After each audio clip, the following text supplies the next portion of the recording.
Hey everybody, this is Ted, and I'm at Dan Gawargas's garage, or basement. It's a basement, right?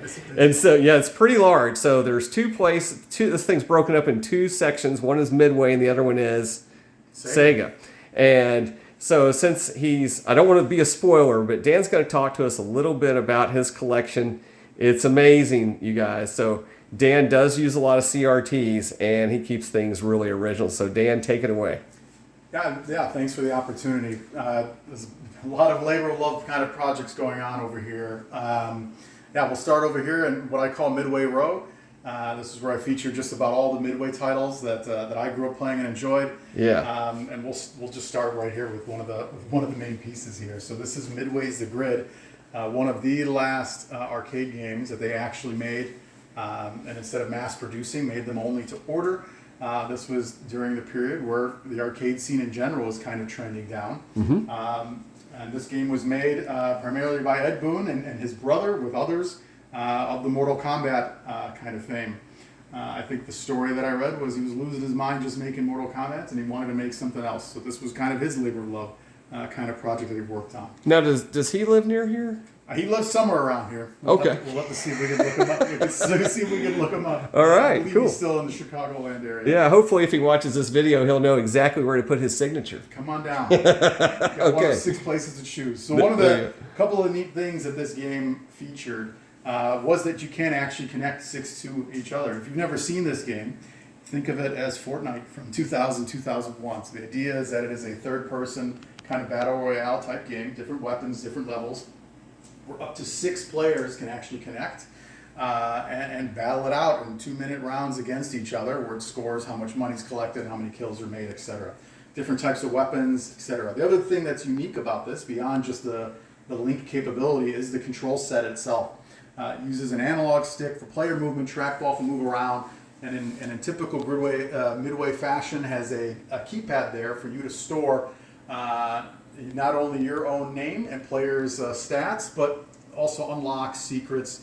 There are Mortal Kombat characters locked in this game as well that can be unlocked and played as, etc. So. Oh, that's cool. So, this is my first time seeing the grid. So, you're saying like Midway has codes, right? Correct. Okay, and then you enter these codes and you can do different things. Yeah, including unlocking different players in the game as well. That's cool. So this game, when you have people over, this is where this game shines in terms of its quick, intense set of battles there. From that standpoint. So. I really liked it when I got blown up because you snuck around the corner and shot me and my body blew to pieces and there was blood. It was your first time, so it was I wanted cool. to go easy on you. Yeah, thanks. No problem. Okay. Yeah, so if you come over to this other side now, you'll see a lot of, if you're a Midway fan, a lot of favorites as well, or popular items as well. So starting from what you're looking at here, this is actually, although in a Blitz 99 cab, this is a Blitz 2000 Gold Edition combo with the Blitz NBA Showtime as well. You'll see a lot of the things that I liked, or a lot of things featured in the games that I have and collect, are their multiplayer capability. The more players that can play at the same time, the better. That's the way growing up, the arcade experience that I had, playing with friends, family, even strangers at your local bowling alley, etc. Yeah. That's what made the games fun for me. So a lot of my favorite games, a lot of the ones that I kind of collect and work on, allow for that. But nothing beats the idea of having the people next to you, the screaming, the hollering, the taunting, etc. What's this thing right here? Is that? Yeah, so Blitz 99 featured the ability to actually transfer. I don't know if it was just players or plays that could be made on the N64 version of Blitz 99. That's an N64 memory unit cartridge slot where you can actually insert it in there and to load plays. I haven't actually used that yet, but I know that's something that's shown there on the Blitz 99 cabs there. And I don't think this is available on the arcade 1-up, is it? I don't think so. You have to have both a Nintendo 64 and that item in order to use it. So what's nice about this is you can toggle it between whether you want to play Blitz or Showtime basketball, and you see basketball kind of on the screen there. Yeah. That's awesome, yeah. Next on here, of course, is Mortal Kombat 2. What's nice about this is an original cabinet, and it has the original lovingly faded artwork on the side there. And what's neat about this cabinet here is that it actually features multiple boards in the game itself. So there is what's called a JAMA switcher in this cabinet that allows me to show it. toggle between the different games that are actually in this arcade cabinet. So now we're moving from, we're playing Mortal Kombat 2. The cabinet now will be booting, I believe, the original Mortal Kombat. Yeah, so you'll see that kind of go through its stage now. So this cabinet, this single cabinet has Mortal Kombat 1, 2, 3. It also features WWF WrestleMania as well as Time Killers, which is another favorite fighter that I had. The games that I kept in this one are the ones that favored this kind of control scheme. So although the side art is original here, this control panel is actually from XL Arcade. This is new. You could see what's unique about it is that although it features the Mortal Kombat 2 art to go along with the rest of the cabinet, it has actually the controller scheme featuring the run buttons from Mortal Kombat kind of through there. Yeah, and I noticed it had a control panel cover. Did that come with it? Yeah. It may have originally, but these are all from XL. Yeah, he can provide those as well to help protect them. Great. Yeah. Next on Midway's row here is this open ice cabinet. So this was a longer project for me. This was originally a beat up NBA Jam cabinet that had been painted over black, converted I think into an Area 51, etc. So using a lot of XL Arcade's art, I was able to convert this to an open ice as well.